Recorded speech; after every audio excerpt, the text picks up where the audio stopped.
guys, what's up? It's Joe Rady from Rady's Rides. We are here in San Diego, little windy today, but that is good news because it is a windy first drive for this vehicle. What are we talking about? This is it. This is the redesigned 6th generation 2025 Toyota 4Runner. This one is your entryway into the 4Runner family. This is the SR5 trim. But before we get into the redesign of one of the most iconic SUVs, let's talk about what's going on here. So a lot of change is happening at Toyota. They're going through their lineup, redesigning the Tundra, the Tacoma, the Sequoia, and now it is the 4Runner's turn. Now, for 2025, there's actually 9 different grades, 9 different trims of the 4Runner. And like I said, SR5 is that entry level.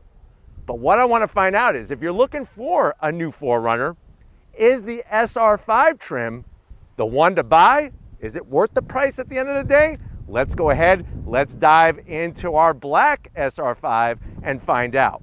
Right off the bat, I love the overall dimensions. It really sits well on the new TNGAF platform. Now at the front of the business, on our SR5 trim, you are going to get projector beam LED headlights to help cut on some of the costs. You are going to have the old-fashioned Thomas Edison light bulbs. Let me know what you feel about how you feel about that, if that should be a zonk.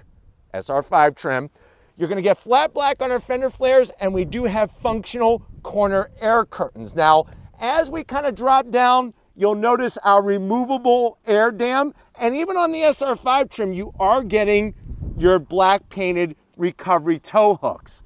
But I really feel overall they kept the identity of the 4Runner, but you definitely could tell it's something new, something fresh. Now, when you come across the front end on our SR5, you're gonna get flat black on your upper grille, nice, simple, just horizontal bars here. You get your chrome Toyota badge, hang that around your neck at parties, and then working our way down, no forward-facing camera, that's where one would go, but you do have functionality in the center, and we are getting LED fog lamps. Now, with this being the SR5, one of the things that I do like, I actually am okay with all the flat black. I think that this will take a better beating over time. And if you want a different finish on the grille or the lower bumper area, they have different trims for you. Now, as you work your way up, hood, very similar to what you would find on a Tacoma, and that makes sense because like I said, this being a midsize, Tacoma being a midsize, they're really those corporate brother and sister vehicles on this platform. Now, as we come around the bend, when you go SR5, what kind of wheel are we looking at? Here is your SR5 wheel, gunmetal metallic gray. Please excuse the mud and dirt. We've been getting a little dirty out here in San Diego, but you're gonna find nice Y-spoke design all the way around, 17-inch wheel. So standard is a 17-inch wheel. Don't worry though, you could go up to the new platinum trim and have a 20-inch wheel. Tires are going to be 245 on the width, 70 series sidewall, and I'll have Steven zoom in to kind of show off the new updated suspension and that steel box frame down there. TNGAF platform. Now, as we rise up on your SR5, you are going to get flat black on the mirror caps and also flat black on our door handles. Now, from the side of the vehicle, you can see this being a midsize 2-row, which is nice, and you can get the SR5 trim as a 3-row, believe it or not. Now up top, we do have our flat black roof rails, raised roof rails. You can get your crossbars, get all those goodies. SR5 badge, this is a little piece of history. All through 6 generations, that's where they put that badge. Good size on the quarter window, and then spinning it around wide. What's nice is on the SR5 trim, you're still gonna get that long roof spoiler. It has the wiper hidden underneath, which is great. And then the center section, which just screams 4Runner to me, is flat black as well. Now on the tail lights, you are gonna get your LED brake lights, just like the headlights up front. And then the best part is, even though this is an SR5, working our way down, you do have full tow capability. And guess what? For 2025, you actually have greater towing capacity than the outgoing generation. But why don't we go ahead, let's pop the hood and see what's powering our 4Runner. All right, guys, we got the hood popped. You do have a prop rod. I am gonna zonk that even on the base SR5 trim. That really should not be there. But what do we have for power? You're looking at that 2.5 liter turbocharged inline 4. It's 278 horsepower, 317 pound-feet of torque. This is the base engine. 8-speed automatic transmission, 0 to 60 in about 7 seconds. Top speed is 106 miles per hour, and that is governed. You can get the SR5 in 4-wheel drive or 2-wheel drive. 2-wheel drive will get you 20 mpgs in the city, 26 on the highway. 4-wheel drive will get you 19 in the city, 25 on the highway. So definitely better mpgs than the previous gen. 6,000 pound towing capacity, and the weight of this vehicle is right around 4,600 pounds. Now, ground clearance, you're looking right around 8.1 inches of ground clearance on the SR5. But I know a lot of people are up in arms about not having the V6 anymore, but will people learn to love this 4-cylinder turbo? I'm not so sure about that, but why don't we fire it up and hear what it sounds like.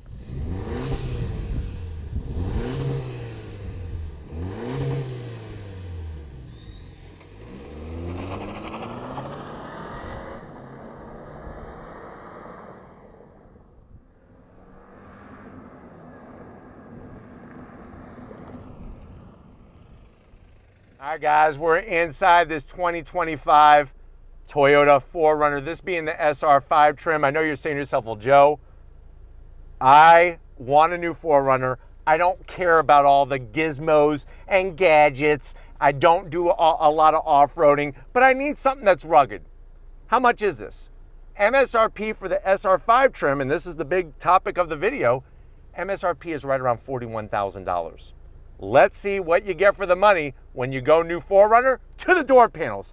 A lot of hard black plastic, but I guess the good news is that it's gonna be very easy to keep clean. You do get a soft armrest. We have our off-road Twinkie tray in the center, 6 Twinkies, and then down below you got a cup holder space for 3 bottles of Shasta. Now going from the door panel to the dash, more space. You could get some of the star crunches and put them in there. I do like the way they just put some nice dark gunmetal gray finish. Would have been nice if they put this on the door panel as well, but it's nice to see it here rather than just everything be flat black. Slide on in. This is your standard infotainment system. This is an 8-inch infotainment system. It's got the Toyota multimedia software. It does have a volume knob. You do have your start-stop button easily placed. And then I'll throw the 8-speed automatic into reverse. Camera quality is actually pretty darn good. And it does take up pretty much all 8 inches of visible room, and you have your trajectory lines, which are great. Working our way down, regular AC controls, temperature gauge. You do have 3 stages of heated seats, and the other is gonna be the knob for your blower. So we got temperature and blower fan, easy to figure out. You got some toggle switches. No wireless charging, but you do have a place where you could put 2 phones and charge them with wires. That's okay to do. We do have a 12 volt. Maybe you want to run a radar detector. And you got a place where you could put an Egg McMuffin. Just drop it right in there. This is for our 8-speed automatic transmission, the shifter. We do have 4-wheel driving hours. So you do have your 2 high, 4 high, and 4 low. Twist this for your different modes. You do get a lot of dead buttons, but this is the base trim, so that is to be expected. 2 cup holders. It's that Rubbermaid hard rubber, not my favorite. Lift it up. You got enough room in there. I would say for, you know what I miss? You could put 6 of those apple pie things that they used to sell at McDonald's. Those used to be phenomenal. You haven't lived until you got burned in the mouth with a 200-degree apple from one of those apple pie little cake things that they used to sell. I used to love those as a kid. There's our Toyota key fob, standard key fob. And then the seats. Nice, durable cloth. I like the way they did the design on the seat. Of course, manual adjustments for the passenger, manual adjustments for the driver. And don't even ask, we're in an SR5, there's no sunroof. But why don't you come over to the business end? I want to show you behind the wheel and see if the SR5 is worth the money. All right, guys, business time behind the wheel. You do have your manual seat adjustments. There is a little bit of electric for the lower lumbar. I'm glad that they did that so I don't have to see my chiropractor to work out my lower back. I'm 6 feet tall, very well organized. Steering wheel, you're actually getting leather in an SR5, not one of those rubber steering wheels that you find off of one of your kids' play school little pedal carts. Flat black on all the switch gear. It is manual tilting and telescoping wheel. There is a ton of dead buttons here, but like I said, this is SR5 trim. And then dash, you're not getting the 12 inches. You're getting 7 inches, so you better be happy with that. We do have our different modes, sport, normal, and eco, which is nice. Easy to read gauges, nice LED lit fuel gauge. And then on the other side is the temperature gauge. Everything very well straightforward, but let's get in the back seat and see if your passengers are gonna be okay that you went on the cheap and went SR5. All right guys, back seat time. What do we got going on? You got nice durable, I mean, these seats are durable. Some brands have cloth seats and I feel like you're gonna rip them. If you just slide a piece of paper across it, you're gonna give it a big paper cut. These are durable seats. The backs, same story. And I'm glad that it's a dark material. You'll be able to keep them cleaner when your kids are picking their nose. Large pockets, you could put a book in here. How about a book? How about a book with some paper? Not a Amazon e-reader or whatever, a Nook or whatever the hell they call them nowadays. Just a regular book, for God's sakes. You don't need power, you don't need batteries, you just need your brain. Back of the command center, if you run out of batteries, you could have your USB-C back here to charge. We also have SR5, a home power source, and 2 AC vents. I'm 6 feet tall, fit great back here. And then of course, the seats do recline. And even on SR5, you are getting a center armrest. 2 cup holders. Let's get into the cargo area though and see what we could haul in this 4Runner SR5. All right guys, cargo area time, real simple. You hit the button, there is no electric assist on the SR5 trim. The good news is it's easy to lift up, and the even better news is look at all that space.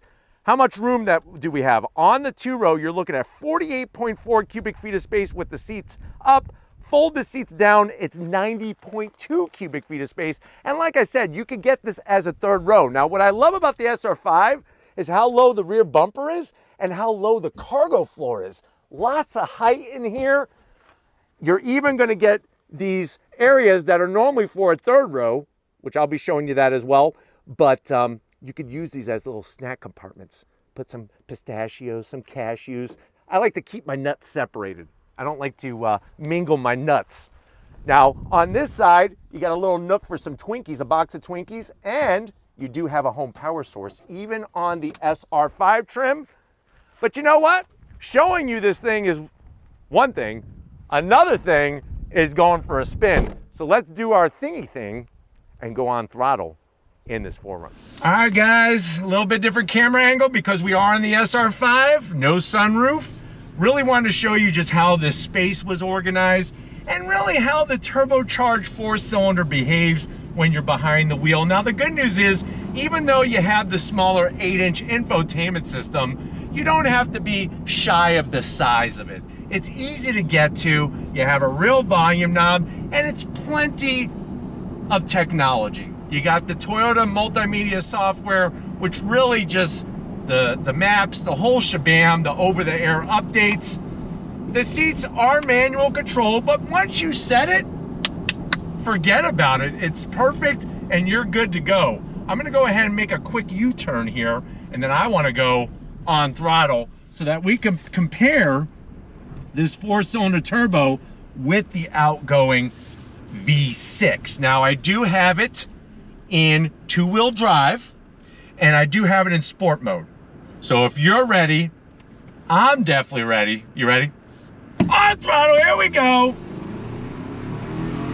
So just a little bit of boost lag, nothing too crazy.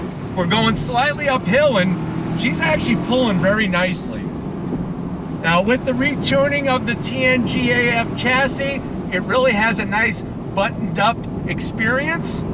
Handles really well, even on this back road that's all torn up here in San Diego, right on the border. The handling is really superb in this. And yes, there isn't as much sound deadening material as a limited trim or a platinum, but for the money, I think you're getting a lot of vehicle here, especially with it being a 4x4. Now, the 7-inch digital gauge cluster, same story. It's not too small. I think it's plenty big. And the fact that there's no analog gauges mixed in, I'm okay with that. I hate it when they put the two together. It just complicates everything. Visibility out the back is great, and out the front it's really good as well. But where you're really gonna enjoy the driving of this vehicle is when you're behind the wheel. That's where you really get to enjoy what it's like, and you know, you feel good. And I know you're saying, well, Joe, what about the V6? The 4-cylinder turbo does have more horsepower and torque. And where the peak torque hits, it's actually in a really sweet spot. So I think from a driving perspective, it's very responsive, and overall, you're gonna enjoy how it drives. I guess the big question is, how reliable will it be? But I mean, as you can see, I'm walking and talking and chewing a piece of gum here. I mean, I'm able to talk with you, drive on this twisty road, and not be freaking out. I feel great. It's very well planted, and it's super smooth. Brakes work really great. And the fact that this is the entry trim, that's something to think about. This is the entry level trim. It's good. Nice shifts from the 8-speed. The engine is a little noisy, but it is a 4-cylinder. Whenever you go 4-cylinder, whether it's 4-cylinder or 4-cylinder turbo, things are gonna get a little bit more coarse, but it's nothing that is gonna, you know, keep you up late at night freaking out about. Because once you're driving normal, you don't even realize it when it comes to the sound. Now, there is a little bit of wind noise that I'm detecting, but remember, these are pre-productions, but I expect the interior noise to definitely be a little higher on the SR5 compared to a limited or platinum trim. But really smooth on the highway, especially with this, remember, being a box frame chassis. This is a truck chassis. I'm gonna go ahead and make a U-turn here. I mean, that's the thing about this SUV is so maneuverable. It's a good size, not too big, not too small. This is the 4Runner that I think Goldilocks wants to crash the bear party with, is this 6th generation, because it really is in the sweet spot. And really, out of modern SUVs. Got plenty of space for your passengers, getting better MPGs, and you could tow more. Remember, 6,000 pound towing capacity, even with the regular i4 setup, which is the 4-cylinder turbo. But I'm hoping that this has been a great drive for you to really see what the base is all about. Definitely look through Rady's Rides, and definitely click the link at the end of this video to see some of the other trims, because we did a bunch of them. But of course, we need to get back to where it all started and wrap this one up. So I will see you in a nanosecond. All right, guys, another great day in so many ways out here in windy San Diego. Definitely want to thank the whole Toyota team having us out for that first drive of this 4Runner SR5 trim. Let me know what you think. Dollar for dollar, dime for dime, quarter for quarter. Is this worth the money? Is this the best value for the 4Runner? Or are you willing to spend a little bit more to get more? Let me know in the comment section. But if you're new to the channel, you're on your way out, hit that subscribe button. I promise you it's worthwhile. Come back for more. If you are a subscriber, thank you for being part of the Rady's Rides family. Got to give it up to Stephen Flood. He's keeping his cool, and definitely helping me keep in check, checking out these 4Runners. So thank you, Stephen, for all that you do. And just like always, guys, I'll see you on the next ride.